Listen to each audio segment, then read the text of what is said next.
90 రోజుల కోర్సు పూర్తి చేస్తే చాలు 100% ప్లేస్మెంట్ సపోర్ట్ తో సాఫ్ట్వేర్ జాబ్ మీ సొంతం. వెంటనే కోడ్ జ్ఞాన్ డెస్టినేషన్ ని సంప్రదించండి. నమస్కారం అనిల్ సింగ్ గారు. నమస్తే శిరీష. ఇప్పుడున్న ప్రజెంట్ సిచ్యువేషన్ లో ప్రతి ఒక్క ఫ్యామిలీకి కూడా కార్ అనేది మ్యాండేటరీగా మారిపోయింది అని చెప్పొచ్చు. అండ్ మన ఫ్యామిలీలో ఒక్కరు ఎక్స్ట్రా ఉన్నారు అంటే కారు కొనుక్కోవాలి, బయటికి వెళ్ళాలి అన్నప్పుడు 2-వీలర్తో చాలా ఇబ్బంది ఫేస్ చేస్తున్నాము అని అనుకుంటూ ఉన్నారు. అంటే మీరు ఎప్పుడూ చెప్తూ ఉంటారు ఎలక్ట్రానిక్స్ డివైజెస్ మీద కావచ్చు, మనము డబ్బులు పెట్టడం అనేది అది వాల్యూ అనేది తక్కువ అవ్వడం, దాని మీద పెట్టిన డబ్బు మనకి తిరిగి రాదు అని చెప్తూ ఉంటారు. ఇంకొక సైడ్ చూస్తే శాలరీ ఏమో ఎక్కువ ఉండదు, అవసరమేమో దీనికి ఉంది, కొనాలా వద్దా, అసలు కారు తీసుకోవాలా వద్దా సార్? ఖచ్చితంగా ఇది ఒక పెద్ద డిబేటబుల్ టాపిక్ అనమాట అది. ఎందుకంటే కొంతమంది వద్దనుకుంటే మిగతా చాలా మంది అందరు ఏమంటారంటే లేదు కొనాలి అంటారు. సో నేనేమంటాను అంటే అది కూడా నేను మీకు చెప్తా. ఫస్ట్ అండ్ ఫార్మోస్ట్ మనం తెలుసుకోవాల్సిన విషయాలు చాలా ఇంపార్టెంట్ ఇక్కడ ఉన్నాయి శిరీష. గవర్నమెంట్ ఆఫ్ ఇండియా ప్రకారంగా రూల్స్ ఏమున్నాయంటే according to the vehicles act 1200cc car ఏదన్నా ఉంటే, బిలో 1200cc ఉంటే అండ్ దాంతో పాటే 4 meters లోపు ఉంటే మీ car length, you have to pay 18% GST. ఒకవేళ ఈ రెండు దాటింది అనుకోండి, more than 1200cc and more than 4 meters ఉంటే మాత్రం 28% GST. అది ఎందుకబ్బా అంటే సహజంగా చిన్న ఇన్కమ్ ఉన్న వాళ్ళు మోర్ దెన్ 4 meters కార్లు కొనరు. అంటే ఇప్పుడు ఫర్ ఎగ్జాంపుల్ ఫార్చునర్ కార్ తీసుకుందాము, నేను ఎవరిది పబ్లిసిటీ చేయట్లేదు ఇక్కడ, ఎగ్జాంపుల్ కోసం అని చెప్పేసి పేర్లు వాడుతున్నాను. అయితే కారు కొనాలా వద్దా ఫస్ట్ అది చెప్పండి బాబు అంటే. ఇంకొంతమంది అయితే ఈఎంఐల ద్వారా అయితే మరీ కారు కొంటూ ఉంటారు, అంత పే చేస్తూ. అంటే జనరల్ గా కొంతమంది అప్పు చేసి కూడా కారు కొంటూ ఉంటారు, ఎందుకు అంటే ఒక ప్రెస్టేజ్ అని చెప్తూ ఉంటారు. ఎలా సార్ అసలు? ఇప్పుడు నేను మీకు 2 ఎగ్జాంపుల్స్ ఇస్తా. ఒకటి, దీపావళి వచ్చినప్పుడు, ఇప్పుడు ముందరి కాలంలో ఎలా ఉండేదంటే నేను చిన్నగా ఉన్నప్పుడు టపాకులు చాలా కొనేవాళ్ళు, డబ్బులన్నీ కాలబెట్టేవాళ్ళు అనమాట. అయితే అప్పుడు ఏం చెప్పేవాళ్ళు అంటే చాలా ఇంపార్టెంట్ టపాకులు కాల్చాలి అని చెప్పేవాళ్ళు, అంటే క్రాకర్స్ కాల్చాలి. కానీ ఇప్పుడు ఏంటంటే ఇప్పుడు అందరూ ట్రెండ్ మారింది.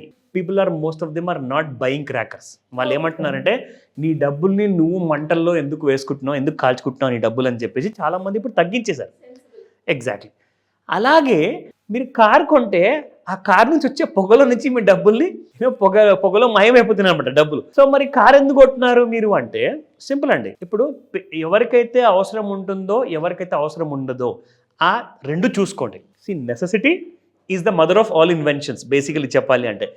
కానీ నెసెసిటీ లేని వాళ్ళు ఏం చేస్తారంటే, ఒక బంగ్లా ఉన్నవాళ్ళు, ఒక 10 కార్లు పార్క్ చేసుకునే ఒక స్పేస్ ఉన్న వాళ్ళు ఏం చేస్తారంటే అందరి ఇంట్లో అందరి కోసం ఒక్కొక్క కారు ఉంటుంది, లేదంటే 2 అన్నా కనీసం ఉంటాయి. That is called wasting of money. నా ఇప్పుడు ఒక 5 ఉన్నారండి ఒక ఫ్యామిలీలో, వాళ్ళకి కలుపుకొని ఒక కారు ఉంది అంటే అది నెసెసిటీ. అది ఇక్కడ ఏంటంటే ఇప్పటిదాకా మనకు చాయిసెస్ ఓన్లీ పెట్రోల్ లేదా డీజిల్ ఒకటే ఉండనండి, కానీ ఇప్పుడు ఈవీ కాలం వచ్చింది. So now we are entering into a new phase called as electric vehicles.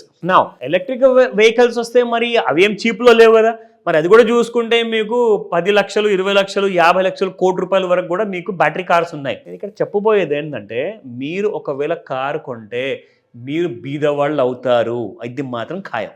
అవునా? ఎస్. కారు కొనుక్కుంటే you'll become poor. How? ఎలా? How much? And by how much? ఎలా? ఇది చాలా ఇంపార్టెంట్. ఇది ఒక మాట చెప్తాను శిరీష, మనకు ఎసెన్షియల్ ఐటమ్స్ అనేది ఉంటుంది కదా, అంటే ఇంట్లో గ్రాసరీస్ కావాలి, ఎలక్ట్రిసిటీ బిల్ ఉండాలి, ఏసీలు ఉండాలి, ఇవన్నీ కంపల్సరీ. దాంతోపాటే కార్ కూడా వచ్చేసింది. ఇప్పుడు కార్ లేకపోతే అసలు నా పరువు పోతుంది. అక్కడ నేను 2 లక్షలు నెలకు సంపాదిస్తున్నాను అంటే ఫినిష్. ఇక నా ఇంటి ముందు కారు ఉండాల్సిందే. నేను బస్సులో లేదంటే బైక్ మీద కనిపించాను అనుకోండి, నా పరువు పోతుంది అంటారు. అఫ్కోర్స్ కంఫర్ట్స్, అందరికీ కంఫర్ట్స్ కావాలి. నేను సంపాదిస్తున్నాను, నా స్తోమత అది, నేను హ్యాపీగా రాయల్గా ఎంజాయ్ చేస్తానంటారు. కానీ ఒక మాట నాకు చెప్పండి, మీరు సంపాదిస్తున్న సంపాదనలో ఇక్కడ మీ కారు మీ డబ్బుల్ని మింగేస్తుందని చెప్పే విషయం మీరు గ్రహించారా?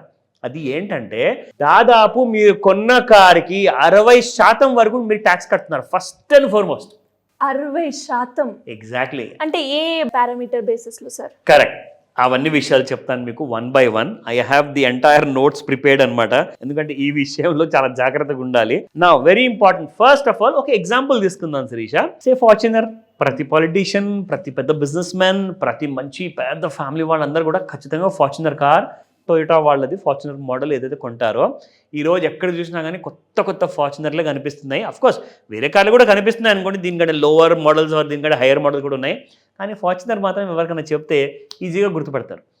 ఎందుకు ఈ ఎగ్జాంపుల్ తీసుకున్నానంటే మనకు ఆన్ రోడ్ ఎంత పడుతుంది, యాక్చువల్గా షోరూమ్ ప్రైస్ ఎంత పడుతుంది అంటే 33,40,000 రూపాయలు, depending upon the city and different states అనమాట.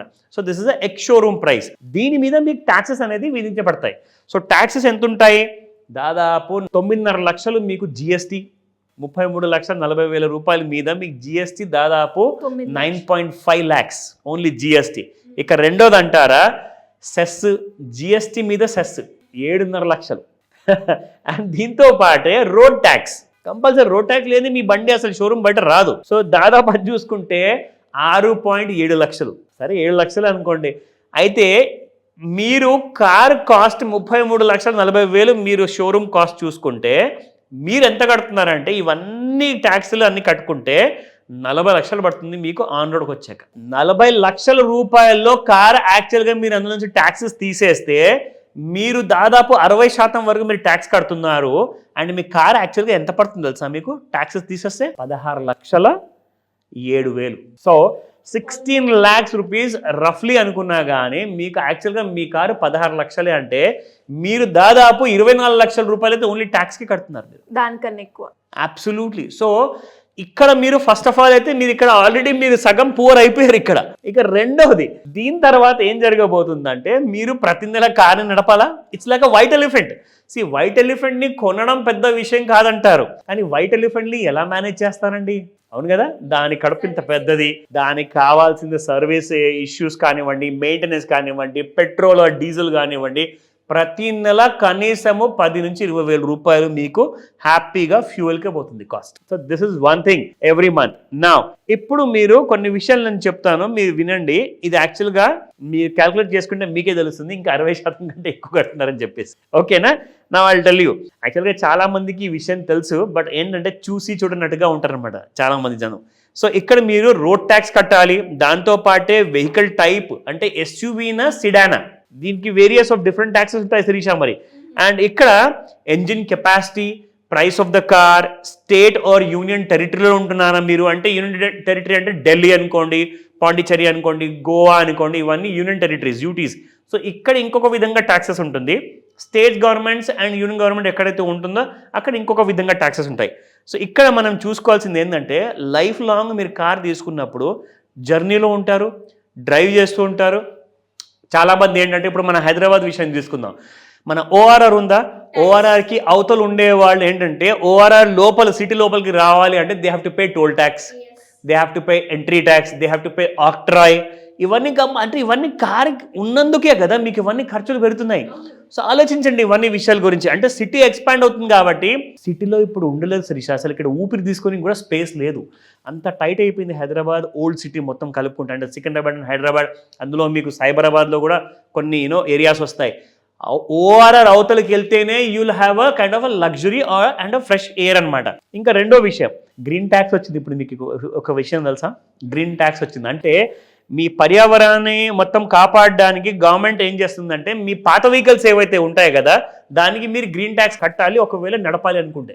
అది అంబాసిడర్ కార్ అంటారా, ప్రీమియర్ పద్మిని అంటారా, అంటే 1 year తర్వాత నుంచి ఆఫ్టర్ కపుల్ ఆఫ్ ఇయర్స్ తర్వాత, ఆఫ్టర్ కపుల్ ఆఫ్ అంటే కొన్ని స్టేట్స్ లో 15 సంవత్సరాల తర్వాత ఉంది, కొన్ని స్టేట్స్ లో 10 సంవత్సరాల తర్వాత కూడా ఉంది ఆ ట్యాక్స్ కట్టడం.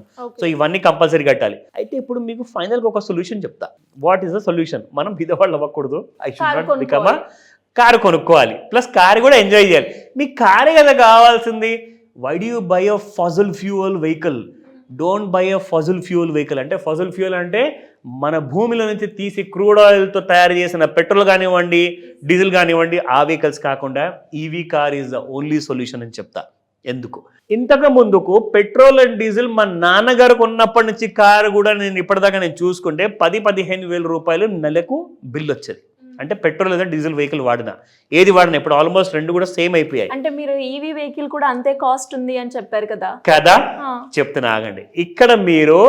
ఇక్కడ మీకు అడ్వాంటేజ్ ఏంటంటే కారు కొన్న తర్వాత గవర్నమెంట్ ఆఫ్ ఇండియానే డైరెక్ట్గా మీకు కారు మీద దాదాపు 20% వరకు సబ్సిడీ ఇస్తుంది. సో మీరు ఇక్కడ 20% మిగిలింది 60% ట్యాక్స్లో నుంచి 20% తీసేస్తే మీరు 40% మీరు కట్టాలి. ఎస్. ఇంకొక గుడ్ న్యూస్ చెప్తా. మన రాష్ట్ర ప్రభుత్వం తెలంగాణలో అసలు ట్యాక్సే లేదు. EV vehicles yes EV vehicles కి ఇది ఒక కొత్త పాలసీ ఈవీ పాలసీ తీసుకొచ్చారు. So no tax from the government of Telangana. మీకు complete registration everything will be, ఎక్కడైతే మీ ఖర్చులు మిగులుతాయో అన్ని కూడా మిగిలేలాగా స్టేట్ గవర్నమెంట్ ఎందుకు ప్లాన్ చేసిందంటే పొల్యూషన్ చుట్టూతో మొత్తం హైదరాబాద్లో అసలు బేర్ చేసే లెవెల్స్ పైకి వెళ్ళిపోయింది అనమాట. సో ఢిల్లీ తర్వాత హెవీ పొల్యూషన్ అనేది బాంబే, హైదరాబాద్ లాంటి సిటీస్లో ఉన్నాయి. సో గవర్నమెంట్ ఆఫ్ తెలంగాణ ఏం ఆలోచించిందంటే ఈవీ పాలసీ ప్రకారంగా ఈవీ వెహికల్ తీసుకున్న వాళ్ళకి no taxes and no other bigger kind of burdens. ఇప్పుడు దీని తర్వాత నెలకొచ్చే ఖర్చులు ఎంత? కెన్ యూ ఇమాజిన్ శిరీష, ఒక కారు నెలకి నాకు ఎంత ఇస్తుంది బిల్లు? ఇంతకు ముందుకు డీజిల్ పెట్రోల్ కార్ అఫోర్డ్ చేయాలంటే 10-12 వేలు మరీ ఉద్దబ్బా ఎక్కువ వస్తుంది బిల్లు అని చెప్తే 7-8 వేలు అయితే ఖచ్చితంగా వచ్చేది. ఇప్పుడు నాకు ఎంత వస్తుంది కార్ బిల్ అనుకుంటున్నారు? ప్రతి నెల నేను ఈవీ బ్యాటరీ కార్ చేస్తే 2,000 రూపాయలు నెల మొత్తం మీద. Yes, can you imagine this? నా దగ్గర ప్రూఫ్ ఉంది, ఐ హ్యావ్ ప్రూఫ్. నా ఎలక్ట్రిసిటీ బిల్ మీకు చూపిస్తాను, నా ఈవీ కార్ ఛార్జర్ డీటెయిల్స్ చూపిస్తాను. If somebody is asking for specifically 2,000 రూపాయల్లో నేను నెల మొత్తం తిరిగేస్తున్నాను. సమ్ టైమ్స్ వీకెండ్స్లో సిటీ బయటికి వెళ్తున్నాము and most of the days I will be driving. ఏ ఒక్క రోజు కూడా మేబీ లైక్ 26-28 డేస్ మనం వర్క్ చేస్తే నెలలో నేను 1-2 రోజులు నేను బైక్ మీద వస్తాను ఆఫీస్కి, కానీ otherwise I come in my car regularly. ఇది నిజం, నేను చెప్తున్నాను. 2,000 రూపాయలు మాత్రమే, దాట్స్ ఇట్. సో అలా మీరు ప్లాన్ చేసుకోండి. బీదవాళ్ళు అసలే అవ్వకూడదు. ముందే inflation is very high. So car కొనే ముందు ఇంకా వేరే ఇలాంటి కైండ్ ఆఫ్ అడ్వైజెస్ మీకు కావాలి, గైడెన్స్ కావాలంటే ఖచ్చితంగా నన్ను అడగమని చెప్తాను. Thank you sir, thank you so much. Welcome Sirisha.